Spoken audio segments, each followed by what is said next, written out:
A family in rural Mississippi started milling their own lumber to save money and ended up building something nobody around them expected.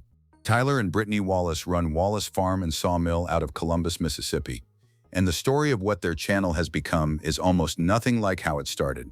By the time you reach the end of this video, you'll understand exactly why this channel keeps growing, when so many others like it quietly disappear. There is a particular kind of YouTube channel that does not follow any playbook. No controversy, no drama, no manufactured conflict, just a family, a piece of land, and the kind of hard physical work that most people stopped doing 2 generations ago. Wallace Farm and Sawmill is that channel, and the fact that it exists at all is the first thing worth paying attention to. The channel is based in Columbus, Mississippi. Tyler and Brittany Wallace run it together. Their property is not a sprawling commercial operation. It is a working farm with a working sawmill, and the line between the two is not always clear, which is exactly what makes the content work. On any given upload, viewers might see a Wood-Mizer LT40 band mill converting a fresh-cut log into dimensional lumber, or Belgian draft horses being worked in a field, or fishing from a local waterway, or a litter of puppies, or a boat being built from scratch. That range matters, because it means the channel is not built around a single skill that could go stale. It is built around a life, and a life has enough content in it to run for years. The business side of what the Wallaces do is also genuinely useful to their audience. They take custom lumber orders, they fill customer jobs on camera, showing the full process from log to finished board. They have published videos explaining exactly how they make money from the sawmill, what kinds of cuts customers order, how they price jobs, what makes certain wood species more valuable than others. That transparency is rare in the rural content space, and it has built a level of trust with their audience that goes beyond casual viewership. Most channels in this niche show you what the work looks like. Wallace Farm and Sawmill shows you how the work actually functions as a business. That is a different thing entirely. But here's the part that changes everything about what you just heard. The decision to operate 2 completely different sawmills is not an accident. It tells you something about who Tyler and Brittany Wallace are, and what they believe their channel is actually supposed to do. Their primary production machine is the Wood-Mizer LT40, a modern portable band sawmill that is widely used by small-scale lumber producers across the country. It is accurate, efficient, and capable of handling a wide range of log sizes without the limitations of older equipment. Then there is the circle sawmill.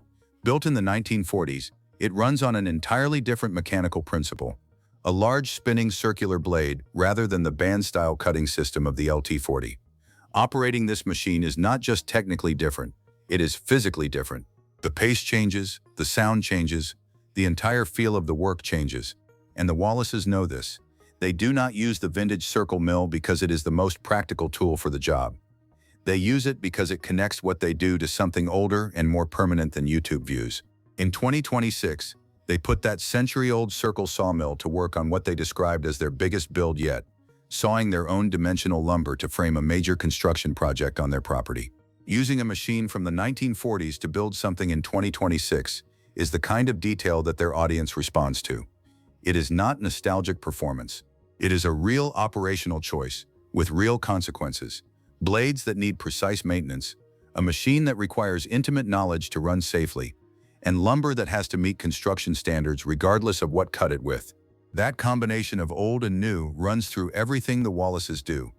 Modern band sawmill for customer orders, vintage circle mill for landmark projects, Patreon for community access, merchandise for fans who want to carry the brand, sponsorship management through a professional agency. None of these things contradict each other, they stack. And that's when the decision was made, the one nobody around them saw coming. For a long time, Wallace Farm and Sawmill looked, from the outside, like Tyler's channel. He was the face at the sawmill. He ran the cuts, he explained the process. Brittany was present, visible, part of the fabric of the content, but the sawmill itself was positioned as his domain. This is not unusual in rural YouTube.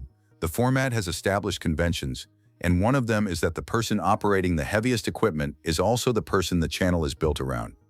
Then Brittany stepped behind the controls of the Wood-Mizer and ran a full day of sawing on camera. The video was called "Wife Takes Over the Sawmill," and what the audience found was not a novelty act, not a spouse trying her hand at something for laughs. What they found was someone who knew what she was doing. Brittany ran the machine with the same confidence that comes from having been around it for years. She made the cuts, she managed the process, She handled the physical demands of a full day's sawing without the performance of struggle that these kinds of spouse takes over videos usually rely on. The comments on that content told a story.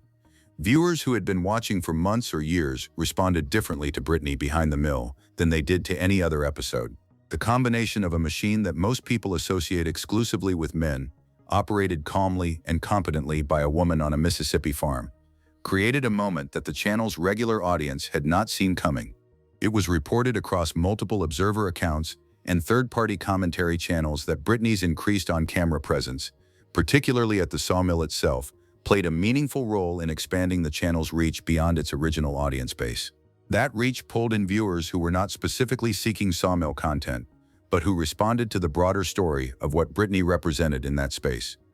What happened next is the reason this story spread across the internet. Most people who watch Wallace Farm and Sawmill never think about the spreadsheet behind it, but there is one, and understanding it changes how you see what the Wallaces are actually building. The channel operates multiple revenue streams simultaneously. AdSense from YouTube is the most visible, but it is not the whole picture. The Patreon alone has accumulated over 685 exclusive posts, a library of behind-the-scenes content that paying members access for as little as $2 a month. At any meaningful subscriber count, that adds up quickly. Merchandise runs through a separate storefront. Sponsorship inquiries go through a professional management firm, The Station, which handles brand deals for rural and outdoor content creators. On top of all of that, there is the actual sawmill business. Custom lumber orders still come in. The email address for sawmill inquiries is listed publicly on every platform they operate. This is not a decorative detail. It means the YouTube channel functions as both a content platform and a lead generation tool for a physical business that produces real income, independent of algorithm performance. This is the structural advantage that separates sustainable rural content channels from ones that collapse the moment a video underperforms. If the YouTube algorithm shifts and a month's worth of content does not perform, the sawmill still runs. Customers still call. The Belgian horses still need feed and care. The farm continues operating at the pace it always has, and the camera simply keeps recording it. The Wallaces did not accidentally stumble into this model. They built it. The decision to publish videos explaining exactly how they make money from the sawmill, breaking down the process of fulfilling customer orders, served a dual purpose. It gave existing viewers context they had been asking for, and it positioned the channel as an educational resource for anyone thinking about starting a small sawmill operation themselves. Most people who know this story stop here, but the real story starts right now. One of the clearest signs that a rural content creator has crossed from hobbyist to operator is when they start building infrastructure. Wallace Farm and Sawmill crossed that line with the construction of a new shop, and the way they built it is the detail that most people in the comments did not fully process. They milled the framing lumber themselves, on the wood miser, from logs sourced on or near their own property. This is not a small thing. Framing lumber for a structure of any meaningful size represents thousands of dollars in materials at retail pricing. By milling their own boards, the Wallaces eliminated that cost almost entirely. The only inputs were the time, the fuel to run the mill, and the blade wear, all of which are a fraction of what dimensional lumber from a building supply store would have cost for the same project. That decision, documented on camera, became one of their most resonant pieces of content, because it was not theoretical. It was not a video about how you could theoretically save money by owning a sawmill. It was a video showing them doing exactly that, board by board, with the finished shop as evidence. The new shop has since become the backdrop for continued expansion. Power was connected. A solar kiln was started, a critical piece of infrastructure for anyone selling dried lumber at a premium, since green wood commands a lower price than properly kiln-dried material. An excavator was brought in for pool prep work on the property, signaling that the Wallaces are building the kind of long-term domestic infrastructure that surrounds a family settling into a place permanently, not just passing through. Each of these projects feeds back into the channel. Every excavation is an episode. Every kiln build is a series.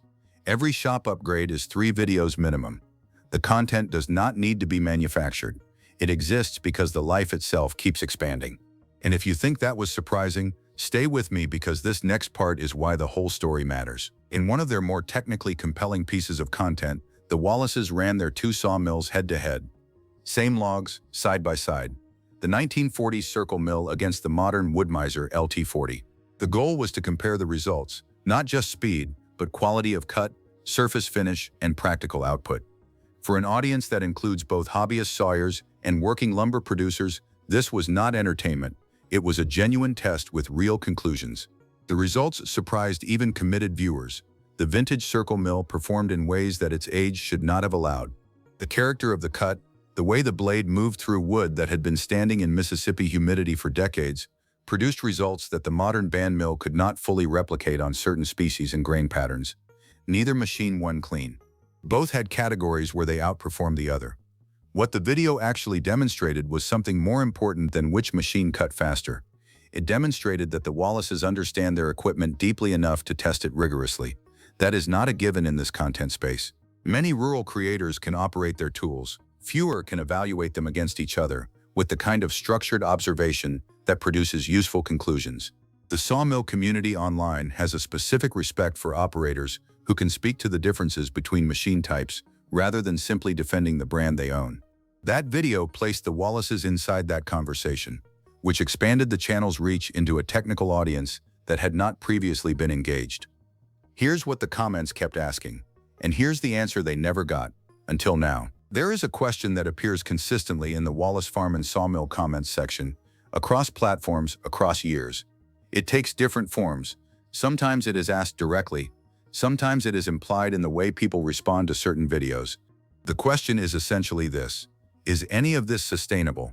Not the channel, not the sawmill business, the whole thing, the farm, the horses, the custom orders, the content creation, the Patreon, the merchandise, the shop builds. Can one family actually keep all of that moving at once, indefinitely, without burning out or losing the quality that made the audience find them in the first place? The honest answer, based on what the Wallaces have built and how they have built it, is that the structural answer appears to be yes. And the reason is the same principle that makes the sawmill business work in the first place: redundancy. No single revenue stream is load-bearing. If AdSense revenue dips, the Patreon continues. If custom lumber orders slow during a season, the content pipeline continues. If a project goes sideways on camera, that becomes an episode 2, because the channel has never positioned Tive as a highlight reel. It documents the actual work, including the parts that go wrong. The "We hit a big problem sawing these high-dollar cypress logs" title is not manufactured drama. It is the channel's operating philosophy, stated plainly. Problems are content. Failures are content. Repairs are content. The Belgian horses causing chaos while the tractor needs work is content. Nothing that happens on this farm is wasted. That philosophy, applied consistently across years, is the real product Wallace Farm and Sawmill has built. Not a channel, not a sawmill business, a documented life that an audience finds worth returning to. One phone call, one conversation, that's all it took to change the direction of everything. As of mid-2026, Wallace Farm and Sawmill is in the middle of a sustained expansion that shows no signs of slowing.